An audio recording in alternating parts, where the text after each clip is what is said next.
1096 आखिर में 0 तो नहीं है और नीचे 1 बचा है। ठीक है, आपने ऊपर 0 क्यों लगाया ये आखिरी में?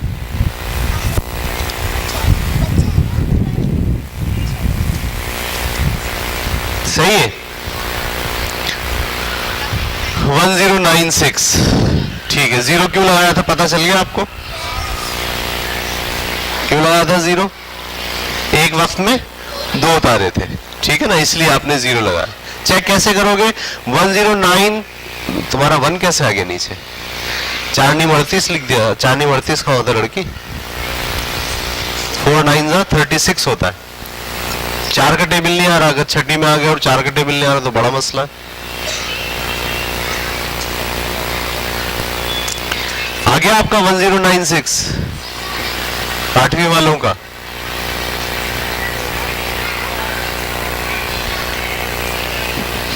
चले एक सवाल और करें।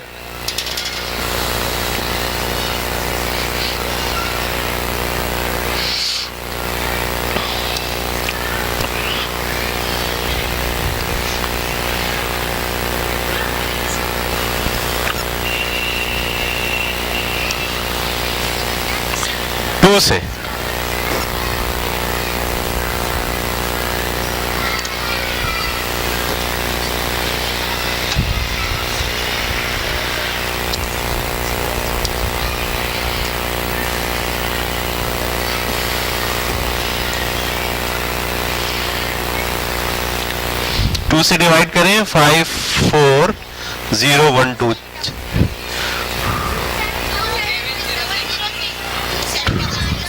2 7 सबका आया 00 ये नहीं आया। इसमें भी एक उसूल है जो आपको लगाना है, समझ लो। 2 2 जा 4, 5 में से 4 गया 1, 4 उतार लो। 2 7 जा 14। अब 0 नीचे, याद रखना 0 नीचे नहीं उतरता अकेला, हाँ वो ऊपर जाएगा। हाँ अगर यहाँ कुछ बचा हुआ होता तो फिर आप 0 उतार सकते थे, अकेला 0 आप नहीं उतार सकते। वो आपको कहाँ लेके जाना है? ऊपर, तो वो चला गया ऊपर। अब आपने 1 उतारा, 2 के टेबल में 1 नहीं आता, एक और उतार रहे। एक वक्त में कितने उतारे? 2। एक वक्त में 2 उतारने के लिए फिर एक 0 लगाओ, फिर 2 6 12। समझ में आ गई बात? तो 27006 ये इसका आंसर होगा। तो अब ये तीसरा उसूल भी हो गया कि आप 0 तो ऊपर से उतार सकते हैं बचे हुए के साथ, लेकिन अकेला 0 ऊपर से नीचे नहीं उतरता। वो कहाँ जाता है? वो ऊपर चला जाता है। ठीक है, समझ में आ रहा है सबको? गुड।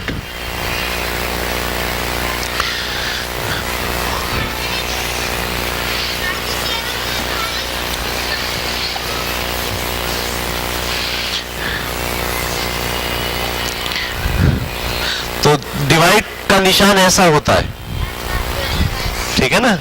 ये निशान बोल रहा है कोई चीज ऊपर है और कोई चीज नीचे है, ठीक है? तो इसका अगर मैं कोई चीज ऊपर लिखूं 3 2 5 और नीचे लिखूं 2, तो ये भी डिवाइड ही है। ये कह रहा है 325 रुपए को 2 लोगों में डिवाइड करें। सही है, ये ऐसे कह रहा है। अगर लिखा हुआ 8 7 6 2 और यह लिखा हुआ 12, इसका क्या मतलब है? 8762 रुपए है, इसको कितने लोगों में बांटना है? 12 लोगों में। तो डिवाइड ऐसा भी होता है, यूं भी लिख सकते हैं 8762 यूं करके यूं, और डिवाइड ऐसा भी होता है। पर इसमें क्या फर्क है? इसमें कुछ भी फर्क नहीं है, नहीं कुछ भी फर्क नहीं है। अगर आप इसमें फर्क महसूस करोगे तो आप परेशान हो जाओगे आगे, ठीक है? इसमें कोई बात भी फर्क नहीं है, चाहे ऐसे लिखा हुआ हो चाहे ऐसे लिखा हुआ, चाहे यूं लिखा हुआ। 8762 को डिवाइड करें 12 से, चाहे ऐसे लिखा हुआ हो। सही है? अच्छा, अगर ये वाली बात यूं लिखी हुई हो 12 और 8762, तो इसका मतलब क्या है? इसका मतलब है 12 को डिवाइड करना है 8762 से, यानी ऊपर वाला हमेशा अंदर आता है और नीचे वाला हमेशा बाहर जाता है। ऊपर वाला हमेशा अंदर, नीचे वाला हमेशा बाहर। नीचे वाले से डिवाइड करते हैं। नीचे वाला बताता है कि वो डिवाइड करेगा। किसको करेगा? ऊपर वाले को। सही समझ में आ रही बात? बच्चे कभी कभी बहुत परेशान हो जाते हैं, अंदर किसको रखें। वो ये समझते हैं कि छोटे वाले को बाहर रखना है और बड़े वाले को, जैसे ये वाला सवाल यूं बना के दे दें, अगर ऐसे बोले 12 को डिवाइड करना है 8, 7, 6, 2 से, तो अक्सर ये सवाल आएगा तो बच्चे क्या करेंगे? 8762 अंदर लिखेंगे और 12 बाहर लिखेंगे। क्या उसूल बताएंगे कि बड़े वाला हमेशा अंदर आता है और छोटे वाला हमेशा, ये गलत बात है कि बड़ा वाला हमेशा अंदर आता है और छोटा वाला हमेशा, गलत बात है। पहले वाला अंदर आता है और दूसरे वाला, ऊपर वाला अंदर आता है और नीचे वाला बाहर आता है। ये उसूल है। बड़े और छोटे का उसूल डिवीजन में नहीं है, ठीक है? ऊपर वाला हमेशा अंदर, ऊपर वाला हमेशा और नीचे वाला हमेशा बाहर। पहले वाला हमेशा अंदर और डिवाइड के बाद जो लिखा वो हमेशा बाहर। ये समझ में आ गई बात? बड़े और छोटे का सवाल डिवाइड में नहीं होता, जहन में डाल लो। ये नहीं होता कि जो बड़ा होगा हमेशा वो अंदर आएगा और जो छोटा होगा वो हमेशा। ये गलती बहुत सवाल करने में करते हैं। जैसे अगर ये कहा जाए ना कि 5 को मल्टीप्लाई करें 6 से और उसको जमा करें 4 में और उसको डिवाइड करें 12 से, ऐसे ये सवाल आ गया। एक ही सवाल में अब सारे निशान आ गए। तो पहले हम क्या करेंगे? डिवाइड। डिवाइड ये कर रहा है, बच्चा क्या करेगा? सबसे पहले इसको डिवाइड ऐसे करेगा, 12 को अंदर लिखेगा और 4 को, यही गलती है। अब वो आप ऐसे समझोगे कि भाई डिवाइड हो रहा है ना, इसमें बड़ा कौन है? 12, 12 अंदर लिखा, 4 12, 4 3 12, आपने इसका जवाब 3 लिख दो। इसका जवाब 3 नहीं है। ये नहीं कह रहा कि 12 को 4 से तकसीम करो, ये कह रहा 4 को 12 से तकसीम करो। तो ये कैसे लिखा जाएगा? फिर इसको यूं लिखेंगे आप, ये मल्टीप्लाई ऐसे लिखा, 6 ऐसे लिखा, प्लस ऐसे लिखा। इसको लिखेंगे 4 ऊपर और 12 नीचे, फिर ये कटेगा 4 एकम 4, 4 3 12। इसका जवाब क्या आएगा? 1/3। फिर ये 5 6 30। अब ये ऐड होंगे और ऐड अभी हम फ्रैक्शन आपको सिखाएंगे, फ्रैक्शन नहीं सिखाई हमने अभी। तो ये आपको समझ में आना चाहिए कि इसका मतलब ये नहीं है। अगर इसका मतलब आपने ये लिया तो आपने गलती की।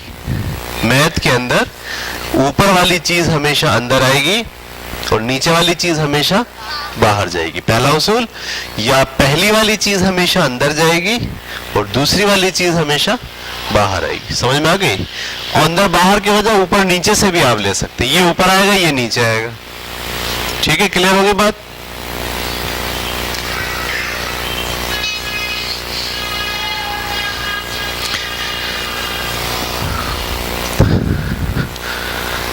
तो कुछ नई बातें सीखने को मिली आपको डिवीजन में। इससे पहले आपके जहन से वो निकल गई थी सारी बातें ना, कि कैसे हम डिवीजन करते हैं। कुछ रूल है, कुछ उसूल है जिसकी पाबंदी हमें करनी होती है डिवाइड करते वक्त। ठीक है, अब हम पढ़ेंगे डिवाइड क्यों करते हैं।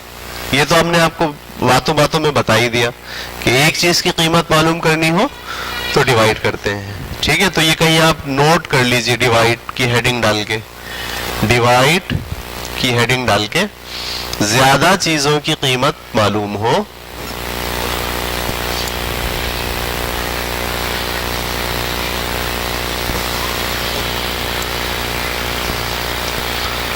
और एक चीज की कीमत मालूम करनी हो।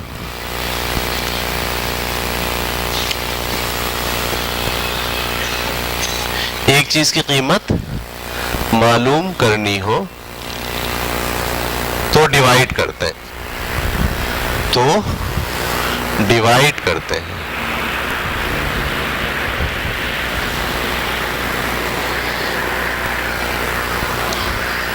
ठीक है, मल्टीप्लाई में भी आपने लिखा था, अगर नहीं लिखा तो लिख लें। मल्टीप्लाई कब करते हैं? एक चीज की कीमत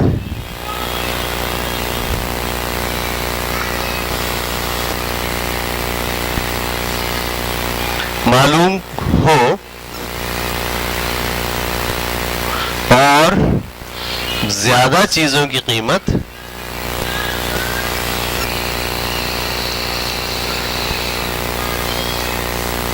मालूम करनी हो।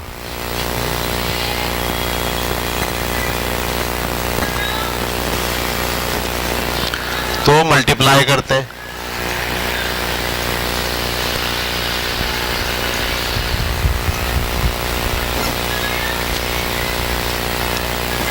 एक चीज की कीमत मालूम करनी हो, दी गई हो और ज्यादा की मालूम करनी हो तो मल्टीप्लाई करते हैं। ज्यादा की दी गई हो और एक की मालूम करनी हो तो डिवाइड करते हैं। दोनों एक दूसरे के उलट है। मल्टीप्लाई में एक चीज की कीमत दी गई है, ज्यादा की मालूम करनी है, और डिवाइड में ज्यादा की दी गई है और एक की मालूम करनी है। ठीक है।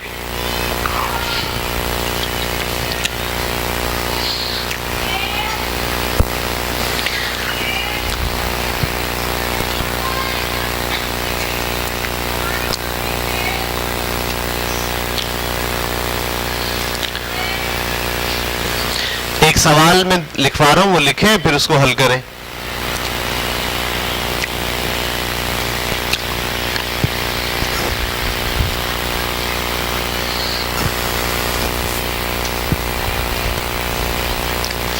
लिखें 12 दिनों की आमदनी। हाँ, 12 दिनों की आमदनी, इनकम। 12 दिनों की आमदनी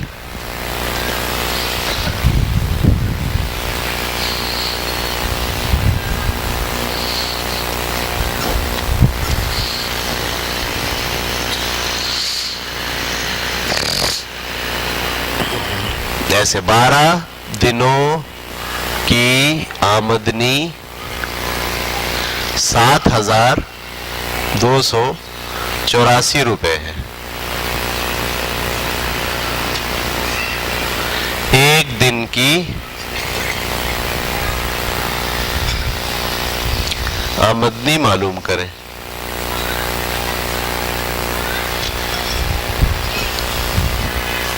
ठीक है, ये सवाल है।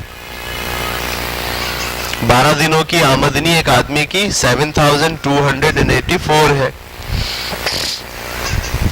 एक दिन की आमदनी मालूम, कौन सा अमल होगा? डिवाइड का। ज्यादा की वैल्यू दी गई है और एक की मालूम करनी है। बहुत सेंसिबिलिटी के साथ करते हैं मैथ, तुक्का नहीं लगाते। सही है। मैथ तो आपको ट्रुथ बताता है ना, सच बताता है, सच। और सच तुक्का नहीं होता, यकीन होता है। तो तुक्का अलग चीज है, तो यकीन। तो आप जब मैथ पर बैठे हुए हो ना, मैथ करते हुए, तो आप में तुक्का नहीं होना चाहिए, बल्कि क्या होना चाहिए? यकीन होना चाहिए। मैं बोलूं भाई ये सवाल है कैसे हल होगा, आप बोलो डिवाइड से होगा। मैं बोलूं क्यों? आप बताओ सर, इसमें देखिए क्या दिया हुआ है। ज्यादा दिनों की कीमत दी गई है, ज्यादा दिनों की वैल्यू दी गई है, और मालूम कितने की करनी है? एक की। ये तो हम जानते हैं कि जब भी एक की वैल्यू मालूम करना हो तो हम क्या करते हैं? डिवाइड करते हैं। तो करें इसको, डिवाइड कैसे करेंगे? मैं ऐसे लिखता हूं, इसको लिख के ऐसे करते हैं बाज़ाब्ता। लिखते हैं 12 दिनों की आमदनी बराबर है 7,284। फिर मैं लिख रहा हूं एक दिन की आमदनी। क्या करूंगा? डिवाइड करूंगा। कैसे? 7,284 को ऊपर लिखा और 12 को कहां ले आया? नीचे। 12 को कहां ले आया? समझ में आई बात? ये नहीं आई? ठीक है ना, ये भी तो डिवाइड ही है। अब इसको डिवाइड कैसे करेंगे? 7,284 ऊपर है और 12 क्या है? नीचे है। कट रहा है ये, कौन से टेबल से काटे?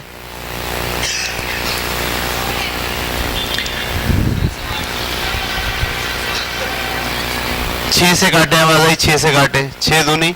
वैसे ये जो आवाज आती है ना 6 से काटे, ये बड़ी खतरनाक आवाज है। याद रखिए, जब हम हमसे पूछते हैं इसको किससे काटे, तो आपके जहन में टेबल आता है। आपके जहन में आ गया 6, भाई 6 तो खुद कटता है 3 और 2 से, आपको वो टेबल बोलना पड़ता है जो खुद किसी और से नहीं घट सकता। आप अगर 6 बोल रहे हो तो इसका मतलब है आप मैथ जानते नहीं हो। काटने के लिए वो टेबल इस्तेमाल करते हैं जो खुद किसी और टेबल में नहीं आता। मैं अगर 6 बोलूंगा तो गलत है, गलत तो खैर नहीं है, सही है, लेकिन हम मैथ को जानते नहीं है, क्योंकि टेबल का इंतखाब किस बुनियाद पर किया जाता है?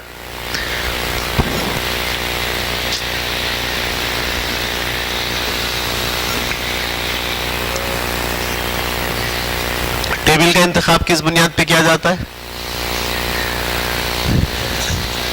जी नहीं, वो खुद किसी दूसरे टेबल में ना आता हो।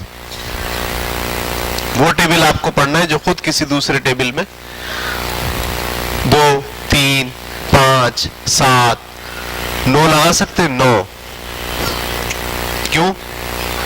9 खुद किसी टेबल में आता है। तो मैं इसको 2 से काटू, 2 6 12, 2 3 1 बच गया, 1 वहां चला गया, 12, 2 6 12, 2 4 8, 2 2 4। अब फिर कट रहा है किस टेबल से? 2 के टेबल से। 2 3 6, 2 1 2, 1 बचा, 1 वहां चला गया, 16, 2 8 16, 2 2 4, 2 1 2। अब किससे कट रहा है? 3 से। किससे कट रहा है? 3 1 3 6 18। 2 को काटना, 2 तो आ नहीं रहा, 2 एक साथ मिला रहे हैं। जब 2 एक साथ मिला रहे हैं ऊपर क्या लगाते हैं? पता है ना ये बात? अब क्या बन गया? 21, 3 7 तो एक दिन की उसकी आमदनी कितनी हो गई? 607 रुपीज। ठीक है, उतारिए इसे।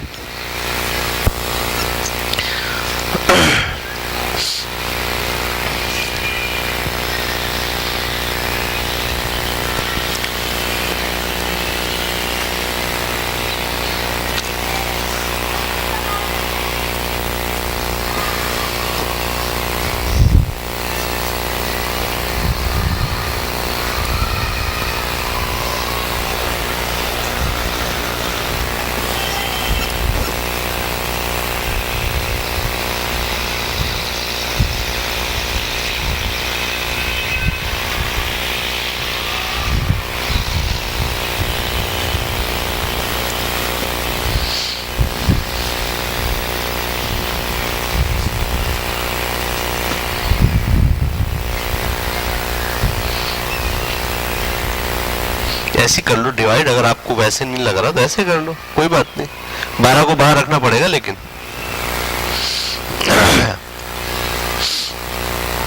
लेकिन स्टूडेंट आदत डालें ऐसे डिवाइड करने की, सही है?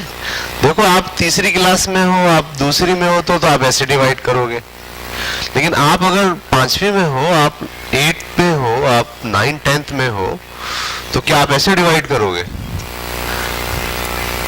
ऐसा नहीं करोगे ना। तो आप डिवाइड ऐसे करने की आदत डालो। नीचे से काट रहे हैं, ऊपर से काट रहे हैं, एक टेबल पढ़ने दोनों का। जैसे जैसे आपको ये आदत पक्की होती जाएगी फिर आपकी मैथ पर ग्रिप बनेगी, वरना ग्रिप नहीं बनेगी, वरना वही बचपन। सही है? तो बच्चे होते हैं फीडर पीते हैं, क्या हमेशा फीडर पीते हैं? नहीं, वो आप उम्र तक पहुंच के फीडर पीने लगे तो आप कैसा बोलोगे? अबे ये क्या हो गया इसको, भाई ये तो अभी तक फीडर पीता है। तो ऐसे ही आप अगर ऐसे डिवाइड कर रहे हो तो मैं देख बोलूंगा अबे यार क्या हो गया इसको, इतना बड़ा हो गया अभी तक ऐसे डिवाइड करता है।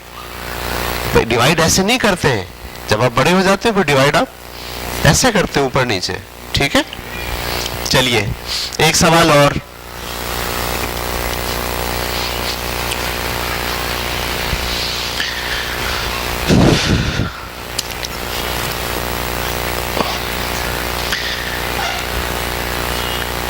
एक किताब की कीमत 425 रुपए है,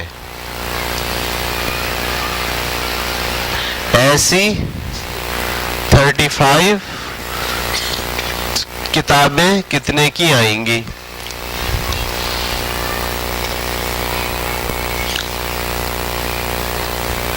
करें ये सवाल।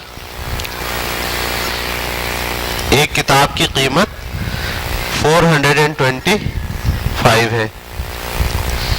ऐसी 35 बुक्स कितने की आएंगी?